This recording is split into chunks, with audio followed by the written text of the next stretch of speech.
Did you know that Forrest Gump almost starred John Travolta instead of Tom Hanks? It's hard to imagine anyone else playing the iconic role, but that's just one of the many surprising twists in the story behind this classic film. From major casting changes to CGI breakthroughs, and even a scrapped sequel, Forrest Gump could have been very different from the movie we know today. Let's dive into how this incredible movie came together and what could have been. Before we get into the film itself, it's important to know where it all began. Forrest Gump was originally a book before it became the movie we all know and love. The novel, written by Winston Groom in 1986, wasn't super popular at first. But after the movie came out, it sold over 1 million copies. The story in the film sticks to the first part of the book, but leaves out some pretty wild parts, like Forrest going to space and becoming a professional wrestler. The movie also adds new details like Forrest needing leg braces as a kid and his famous run across the country. Forrest's personality in the movie is also slightly different from the book. In the novel, he's portrayed as more of a savant. He fails gym and craft classes in college but gets a perfect score in an advanced physics course, which is a detail left out of the film. Despite these changes, both the book and the movie tell the story of a slow-witted man who finds himself involved in major historical events.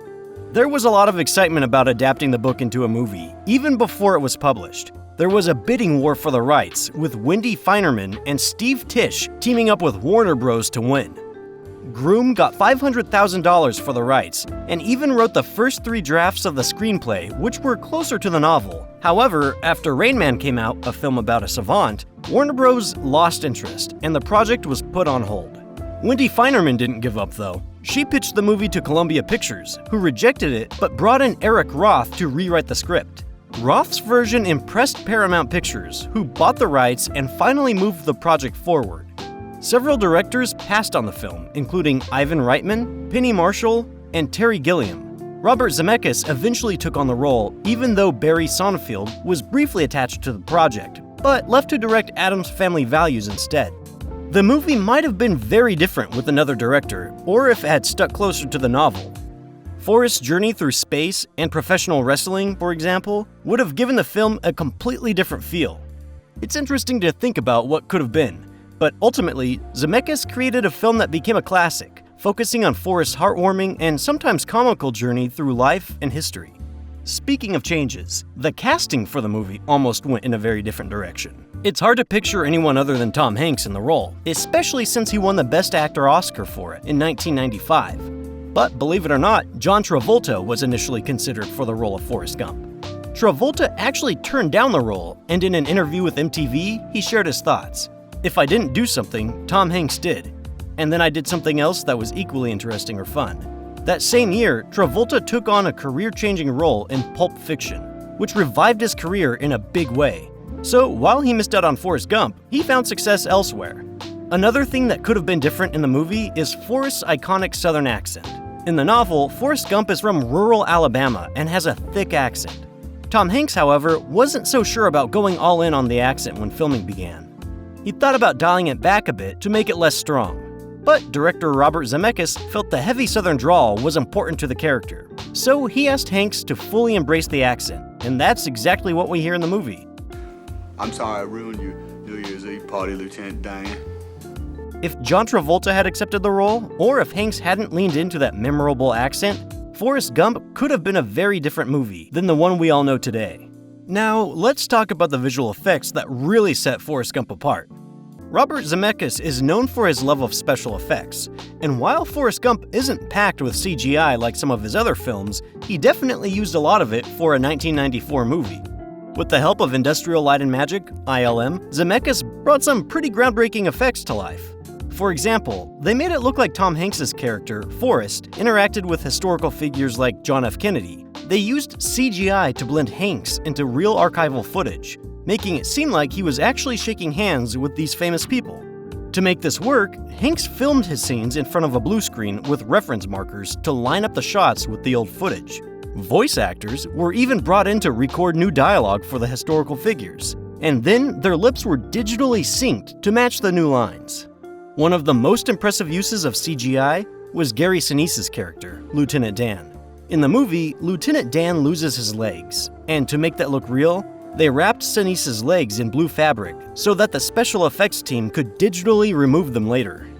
The CGI team had to go frame by frame to make sure it looked like Sinise's legs were truly gone, even when he wasn't moving or using his legs for support. In the Vietnam War scenes, CGI was used to add explosions, jet fighters, and napalm canisters. In one iconic shot, Forrest is running with Bubba to save him from an oncoming napalm attack.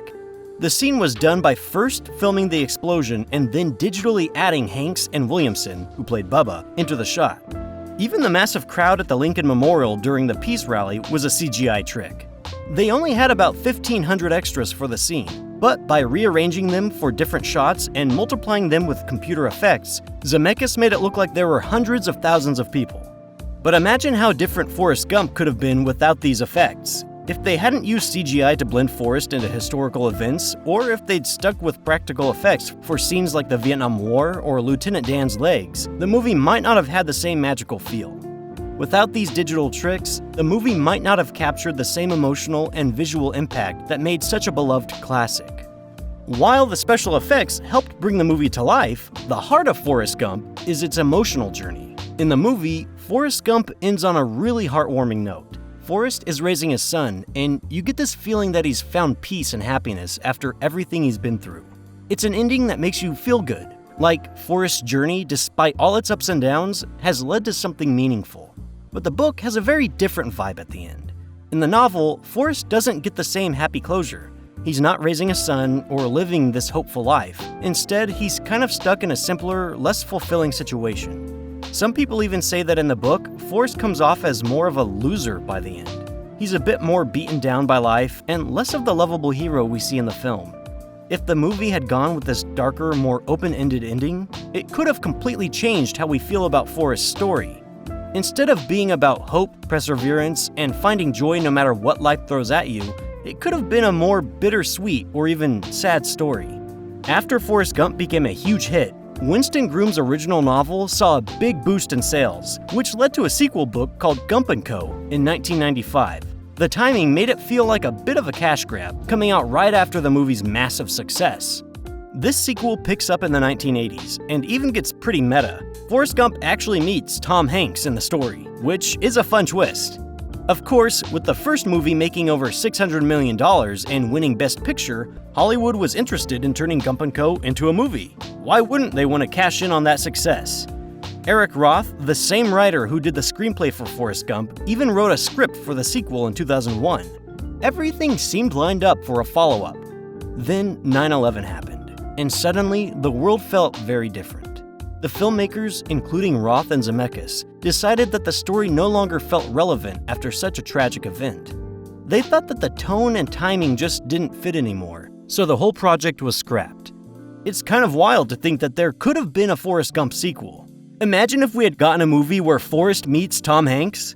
But after 9/11, they felt it wasn't the right story to tell anymore.